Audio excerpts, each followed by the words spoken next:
Hola, es un placer tenerte aquí. Antes de comenzar, suscríbete al canal y dale like al vídeo. Durante 20 años, mi marido se entregó en cuerpo y alma a la restauración de un coche clásico que encontró oxidado y olvidado en un terreno baldío, como si aquel montón de chatarra reflejara la lucha silenciosa que habíamos vivido desde jóvenes. Noche tras noche, lo veía con las manos manchadas de grasa, la mirada encendida y una sonrisa de quien transforma el pasado en futuro con cada herramienta que tocaba. Aquel coche no era solo su proyecto personal, era el símbolo silencioso de nuestra resistencia, de nuestros sueños compartidos y de todo lo que habíamos sacrificado para seguir juntos. Mientras otros compraban lujos o viajaban, él invertía cada centavo y cada minuto libre en devolverle la vida a ese vehículo, convencido de que algún día sería nuestro premio. Yo lo observaba desde la puerta del garaje, con una taza de café en la mano y el corazón lleno de amor por un hombre que jamás dejó de luchar por lo que creía. Ese coche, poco a poco, dejó de ser un objeto y se convirtió en el reflejo más fiel de nuestra historia. Pasaba horas en el garaje, envuelto en ese olor a aceite y metal que con el tiempo se volvió parte de nuestro hogar, puliendo piezas con una dedicación casi sagrada. Cada tornillo tenía una historia, cada repuesto era una victoria, y mientras trabajaba, me hablaba de la ruta perfecta que trazaríamos por el sur, entre viñedos y pueblos perdidos. Sus palabras eran mapas que dibujaban paisajes en mi mente, con risas compartidas y canciones en la radio. A veces, dejaba una herramienta en el banco solo para mirarme y decir, nos falta poco, cariño, ya casi está. Y en esos momentos, creía firmemente que el coche era más que un sueño, era una promesa viva. Él juró que, al jubilarse, recorreríamos toda España sin horarios, sin mapas, con las ventanillas bajadas y el alma libre como cuando éramos jóvenes y no teníamos nada, salvo el uno al otro. Me hablaba de playas escondidas, de atardeceres en la carretera, de noches durmiendo bajo las estrellas con el coche aparcado junto al mar. Esa imagen se volvió mi refugio en los días difíciles, la promesa que me ayudaba a seguir.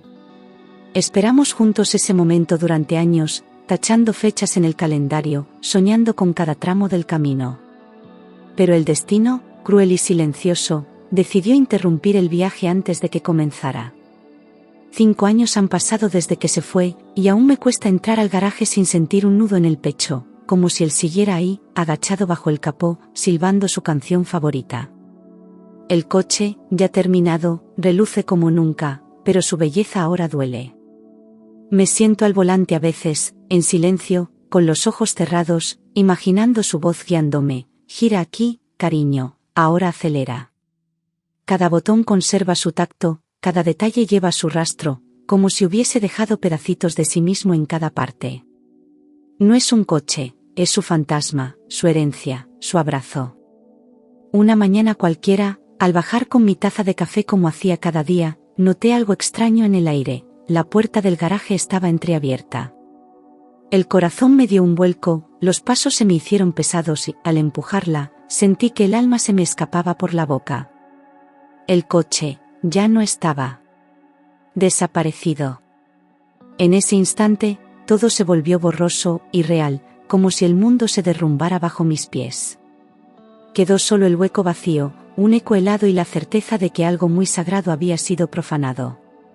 Corrí a buscar el teléfono, sin saber a quién llamar primero, mientras mi mente se llenaba de imágenes horribles. ¿Un robo? ¿Un accidente? ¿Alguien sabía cuánto significaba para mí? La ansiedad me devoraba por dentro, como si me arrancaran la última conexión con él. Pensé en vecinos, en cámaras, en denunciar, pero algo dentro de mí susurraba que esto no era un simple hurto. Sentí un escalofrío, una intuición que me heló la sangre. Y entonces, apareció mi hijo, con una expresión que no olvidaré jamás. Lo miré esperando consuelo, pero su rostro era piedra. Lo vendí, soltó, sin pestañear, como quien comenta que ha tirado un mueble viejo. Mi mujer quería ir a París, supéralo. Sus palabras fueron cuchillas, cada una enterrándose con crueldad en mi pecho. Me quedé sin voz, sin reacción, apenas un suspiro atrapado en la garganta. Había traicionado no solo mi confianza, sino la memoria de su padre. Sentí que el mundo se volvía oscuro, que algo dentro de mí se rompía sin posibilidad de arreglo. Aquel coche era mucho más que metal, era el último lugar donde podía sentir a mi marido cerca, era nuestra historia convertida en forma. ¿Cómo pudo hacer algo tan vil, tan insensible? Me temblaban las piernas, las manos, todo el cuerpo, mientras intentaba entender cómo habíamos llegado hasta allí.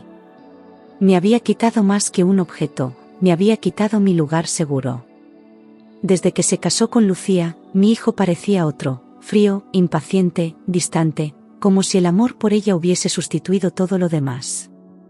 Ya no venía a cenar los domingos, no preguntaba cómo estaba, y cuando hablábamos, parecía molesto por tener que escucharme. Intenté acercarme, comprender, ser paciente, pero él ya no era el mismo. Lucía había tomado el control, y él se había dejado llevar como un niño sin voluntad. Verlo así me partía el corazón, pero no imaginaba hasta dónde llegarían. Lucía, con apenas 28 años, pisaba mi casa como si fuera suya, despreciando cada retrato, cada mueble, cada recuerdo con una mueca de asco. Esto está anticuado, solía decir, y no se molestaba en ocultar su fastidio ante todo lo que no fuese moderno o costoso. Para ella, todo tenía un precio, todo podía venderse. Jamás entendió el valor sentimental de las cosas, y menos aún lo que aquel coche representaba para nosotros. Desde el principio supe que no me quería cerca. Un día, delante de mi hijo, se burló abiertamente de mí: los recuerdos no pagan facturas, señora. Tiene que vivir en el presente. Él no dijo nada. Ni una palabra. Solo bajó la cabeza como si estuviera de acuerdo. Sentí que el suelo se abría bajo mis pies. Nunca imaginé que llegaría el día en que me sintiera una extraña en mi propia casa. Era como si todo lo que había construido durante décadas se desmoronara con una frase. Esa noche me encerré en mi habitación sin cenar, sin hablar, sin poder llorar siquiera. Abracé la vieja fotografía de mi marido, esa donde aparece con el coche y una sonrisa que ya no existe. El silencio de la casa pesaba como una losa y el eco de la risa de Lucía bajando las escaleras me parecía una burla del destino. En ese momento entendí que estaba sola, verdaderamente sola, por primera vez en mi vida. Me aferré a la imagen como si pudiera devolverme un poco de consuelo.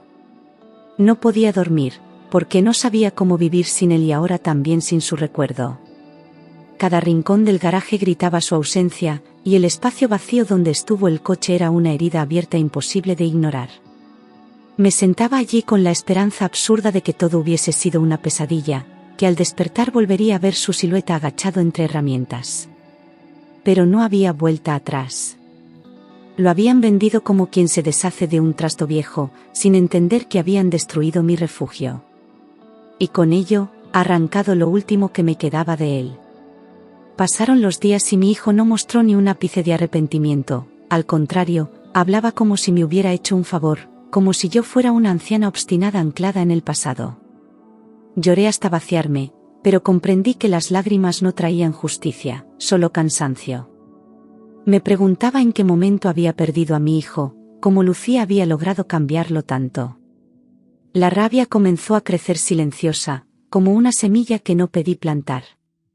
Algo dentro de mí se endureció.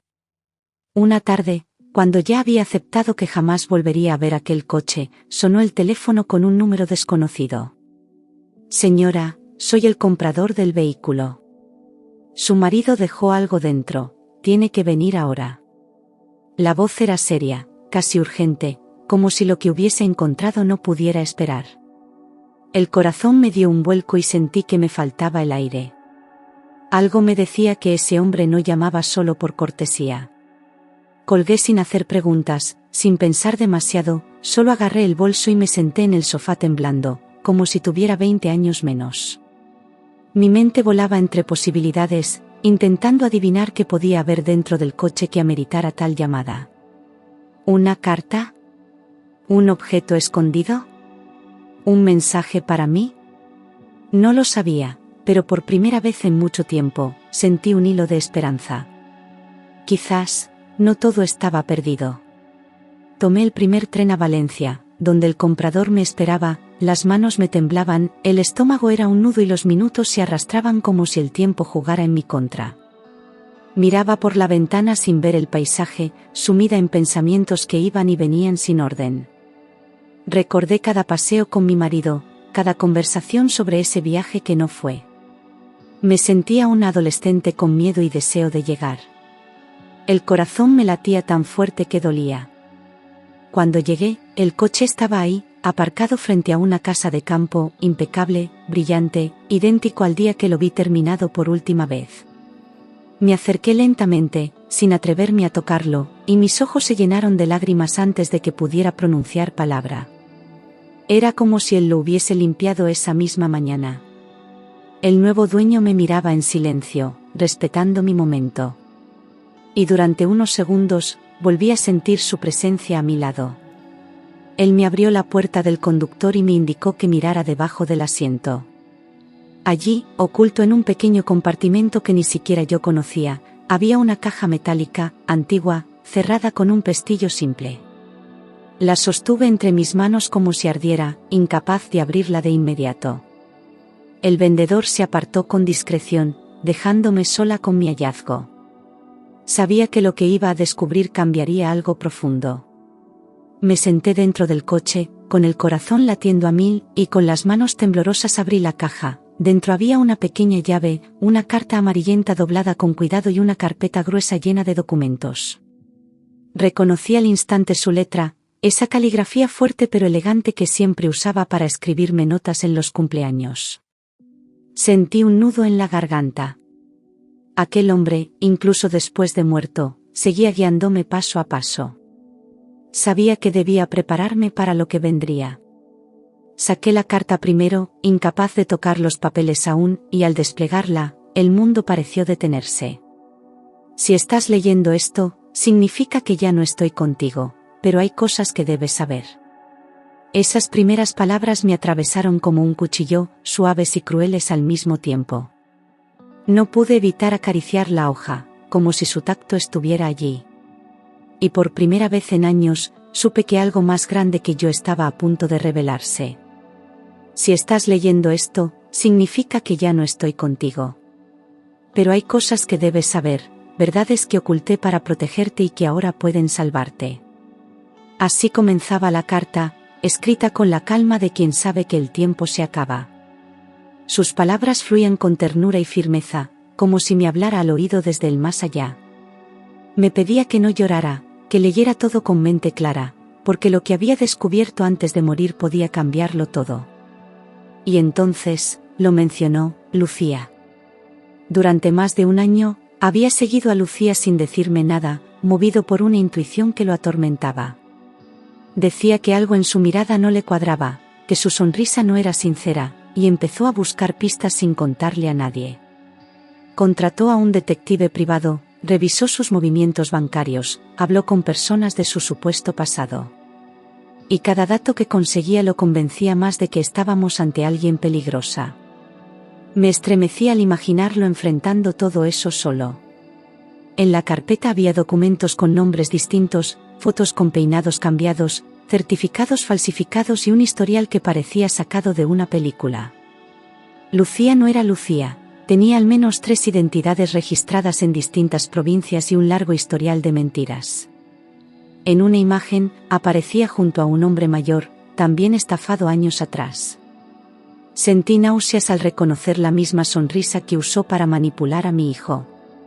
Todo encajaba, pero dolía demasiado para aceptarlo de golpe. No solo se había infiltrado en nuestra familia, había hecho lo mismo con al menos otras 4, todas con hombres vulnerables, hijos únicos, herederos.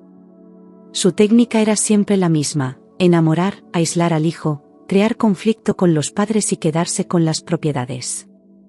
Las pruebas eran contundentes, oficiales, con sellos, firmas y hasta grabaciones. Todo ese horror lo había recopilado mi marido, en silencio, mientras fingía no sospechar de nada. Mi piel se erizaba con cada página que pasaba. En la carta, él describía cómo Lucía había comenzado a sembrar la idea de que yo ya no podía vivir sola, que necesitaba supervisión constante. Habían tenido reuniones con abogados para estudiar cómo declarar mi incapacidad legal y enviarme a una residencia.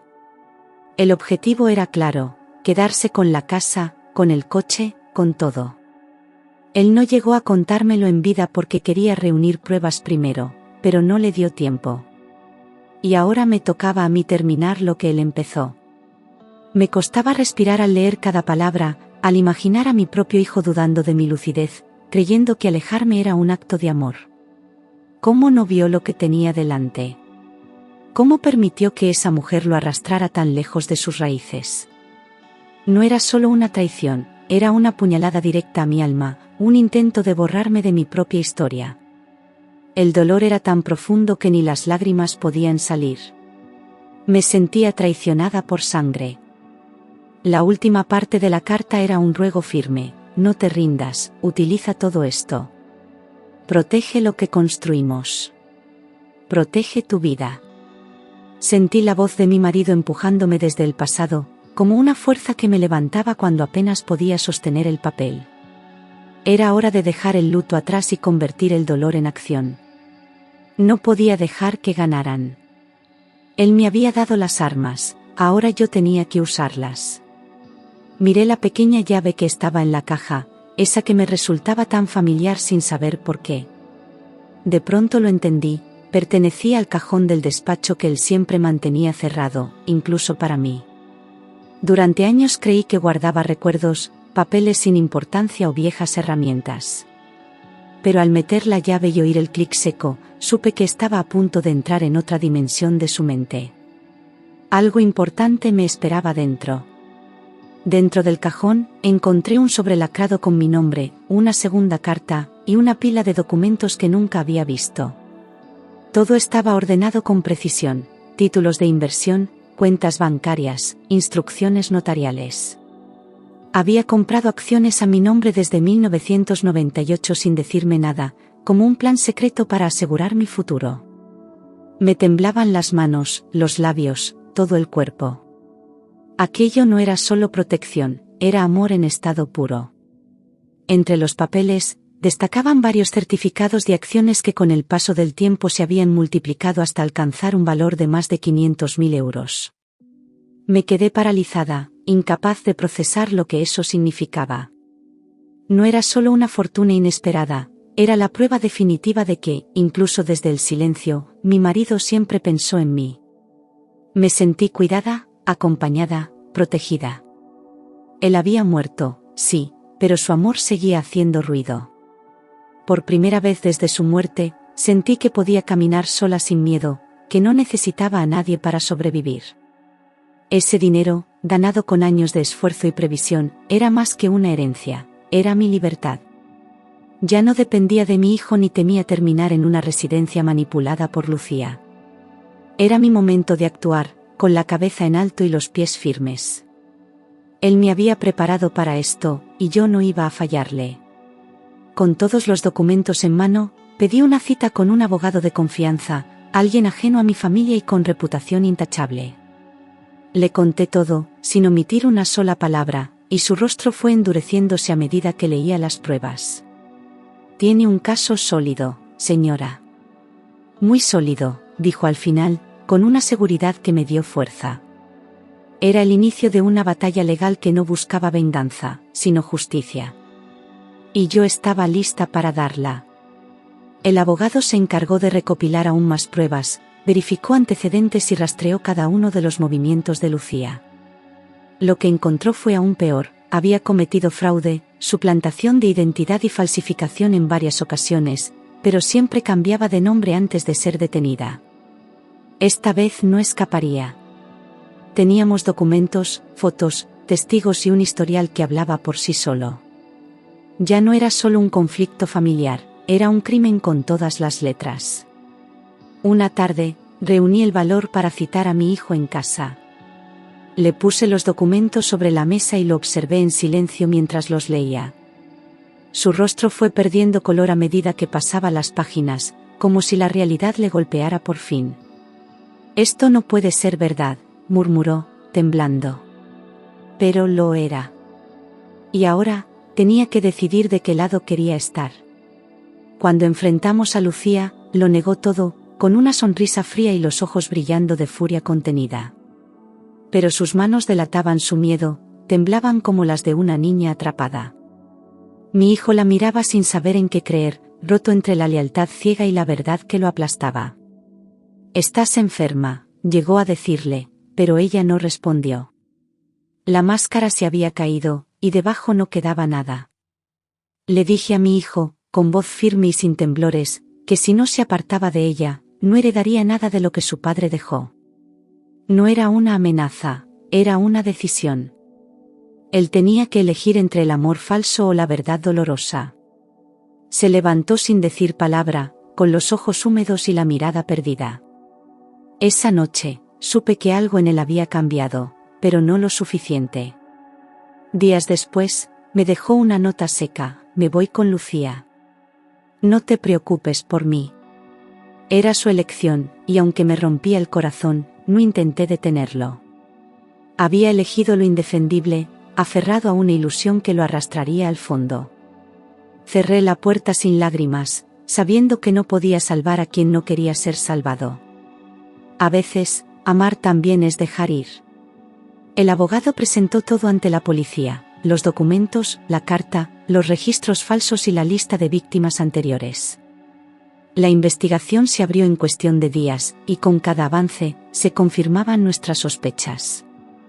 Lucía había dejado rastros en varias provincias, protegida por el silencio de quienes no se atrevieron a hablar.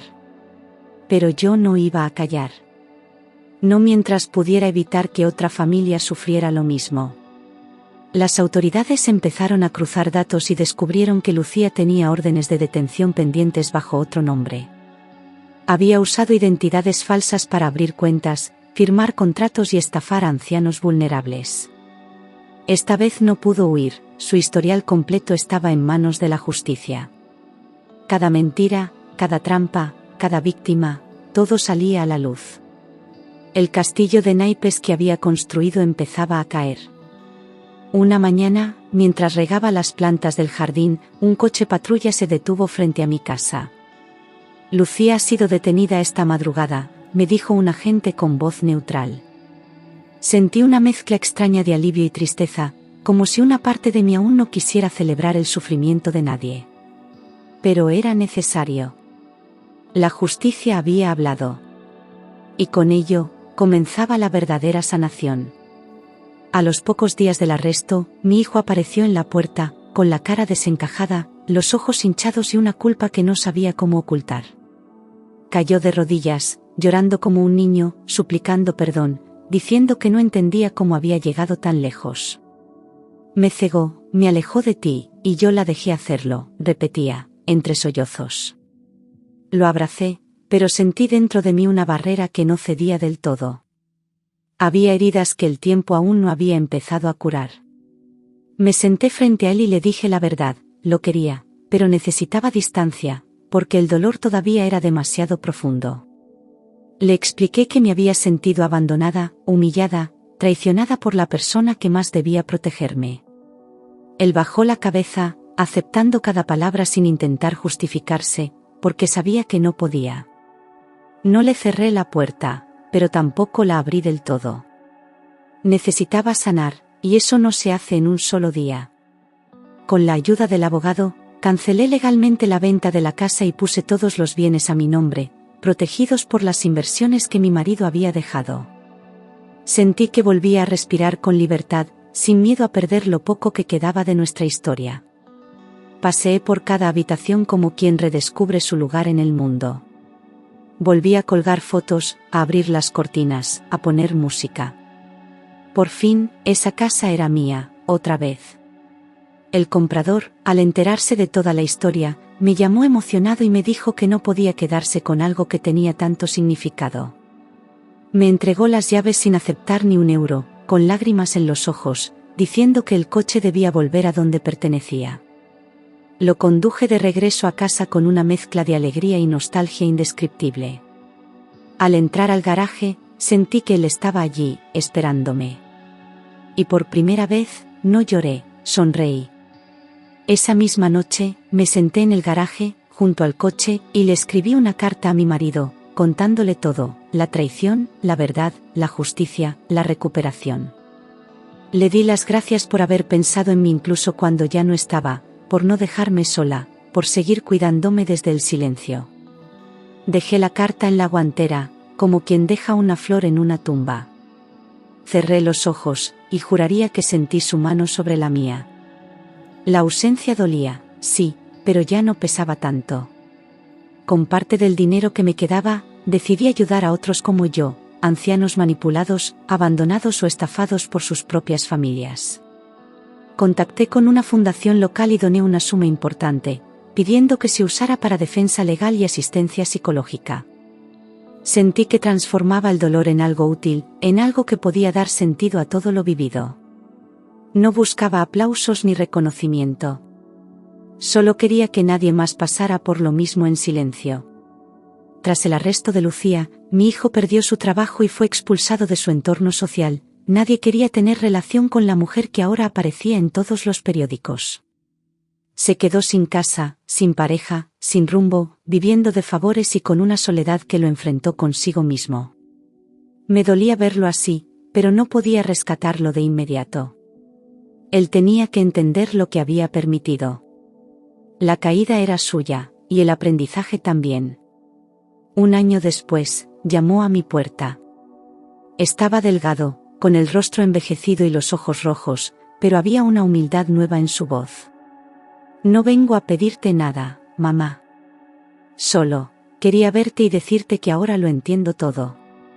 Lo invité a pasar, con el corazón encogido, temiendo volver a sufrir. Pero esa vez no habló desde la soberbia ni el orgullo.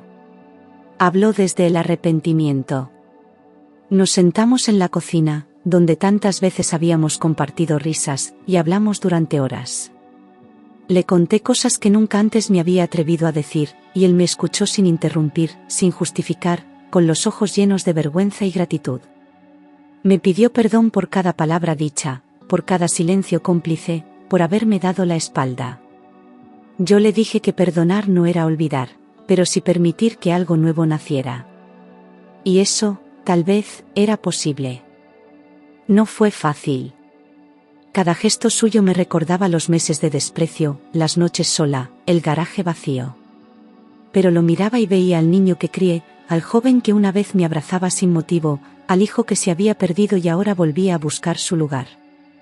Le puse una condición: reconstruiríamos nuestra relación poco a poco, sin forzar, sin fingir. Y él aceptó, sabiendo que esta vez tendría que ganarse mi confianza con hechos, no palabras. Una tarde, mientras él ayudaba a limpiar el garaje, le entregué una copia de la carta que su padre me dejó.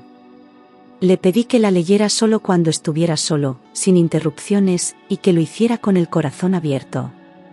Horas después, volvió con los ojos empapados y la voz rota, diciendo que no sabía cuánto dolor había causado.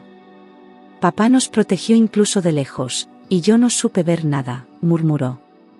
Fue entonces cuando supe que algo real había empezado a cambiar. Con el paso de los meses, mi hijo volvió a ser alguien familiar, venía cada semana, ayudaba con la casa y se quedaba en silencio en el garaje, mirando el coche como si pidiera perdón. Empezó a hablar de su padre con respeto, con orgullo, contando anécdotas que yo creía olvidadas. No necesitábamos muchas palabras, bastaba con ver cómo pasaba el trapo por el capó, como antes lo hacía su padre. No era el mismo de antes, pero era mejor. Más consciente. Más humano. Lucía fue juzgada meses después, en un proceso mediático que atrajo cámaras, titulares y un desfile de víctimas que, como yo, habían sido silenciadas.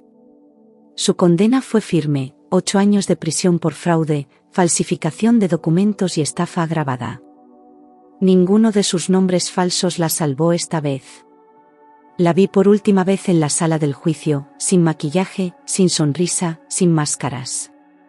Y por primera vez, no sentí odio, solo alivio. Con todo resuelto, decidí cumplir uno de nuestros últimos sueños. Compré una pequeña casa junto al mar, en un pueblo tranquilo, donde cada atardecer parecía pintado a mano. Era el lugar del que siempre hablábamos en voz baja, como algo imposible. Allí encontré paz, silencio y tiempo. No necesitaba lujos, solo espacio para respirar sin fantasmas. Él no estaba, pero lo sentía en cada rincón. En primavera, decidí cumplir la promesa. Saqué el coche del garaje y emprendí aquel viaje que tanto habíamos imaginado. No llevé mapa, solo su foto en el asiento del copiloto y la radio encendida como a él le gustaba. Conduje por carreteras secundarias, entre campos, olivos y pueblos que parecían detenidos en el tiempo. Iba sola, sí, pero nunca me sentí tan acompañada. Era como si su risa me guiara entre curvas.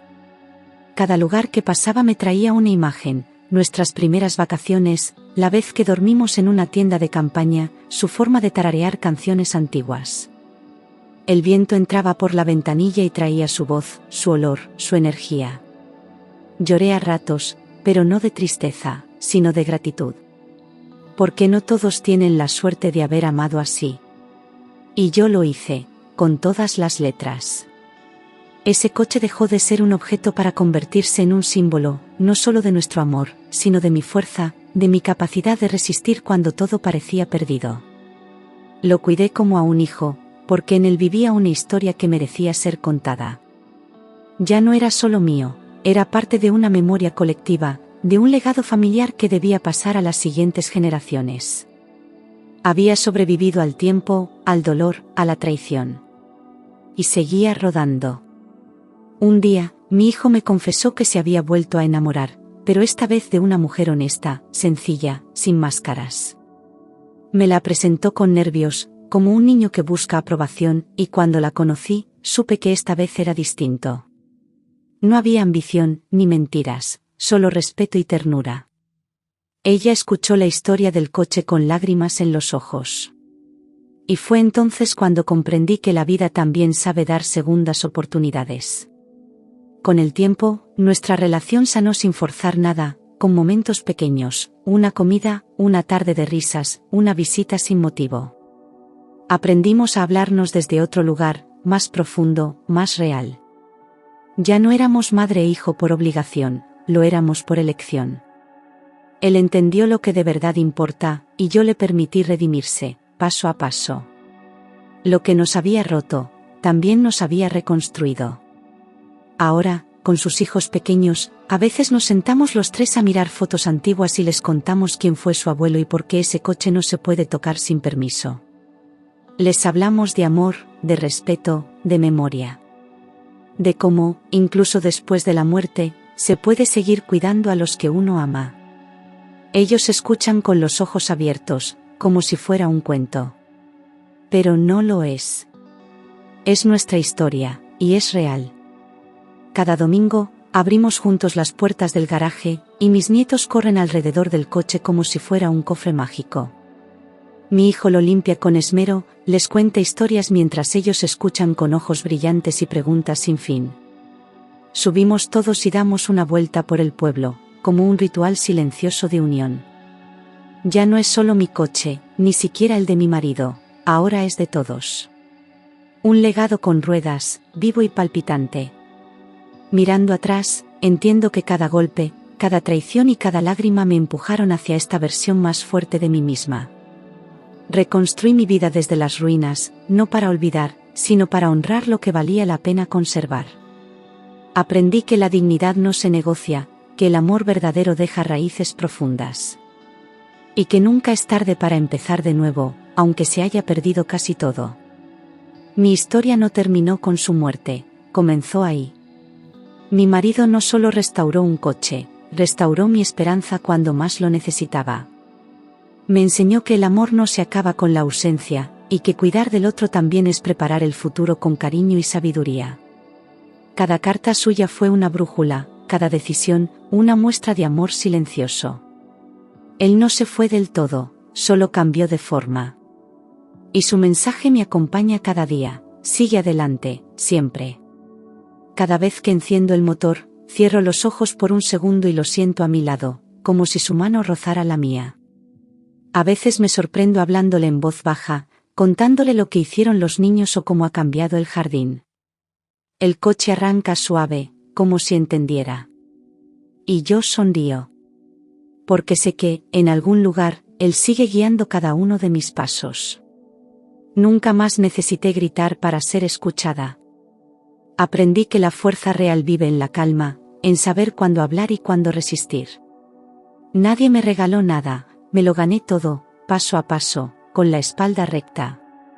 Mi marido me dejó muchas cosas, pero la más valiosa fue la certeza de que yo podía sola. Y eso, ni el tiempo ni la muerte lo pueden borrar. Hoy, cada objeto de esta casa cuenta una historia que ya no me duele recordar. Las fotos, los libros, las herramientas en el garaje, todo tiene voz. No guardo rencor, porque entendí que el perdón no es para los otros, sino para poder vivir sin peso. Rescaté mi memoria del abandono y la convertí en un faro. Porque recordar es también resistir. Mi hijo plantó un limonero en el jardín y me dijo que quería verlo crecer con sus hijos. Fue su forma de decir que esta vez se quedaba, que esta vez sí iba a cuidar de lo que importa. Lo veo regarlo cada mañana, con la misma ternura que su padre tenía para mí. Y en ese gesto pequeño, todo cobra sentido. Las raíces pueden romperse, pero también volver a nacer. He conocido a otras mujeres que pasaron por lo mismo, manipuladas, invisibles, silenciadas. Y les hablo con la frente en alto, les cuento mi historia no para dar lástima, sino para inspirar. Nos miramos con complicidad, con una fuerza que no se aprende en libros. Porque cuando una mujer sobrevive, levanta a otras con ella. Y yo, ya no me pienso agachar jamás. El coche tiene kilómetros por delante, y yo también. A veces conduzco sola, otras con mi familia, pero siempre con el corazón lleno. No hay destino fijo, solo el placer de avanzar. A cada pueblo donde llegamos, dejo algo mío, y me llevo algo nuevo. Porque aunque él ya no esté, sigo viajando por los dos. No sé si esta historia termina aquí o si apenas empieza otra etapa. Pero sí sé que ya no temo al futuro. Lo afronto con el alma firme, la mirada limpia y el recuerdo de un amor que ni la muerte pudo romper.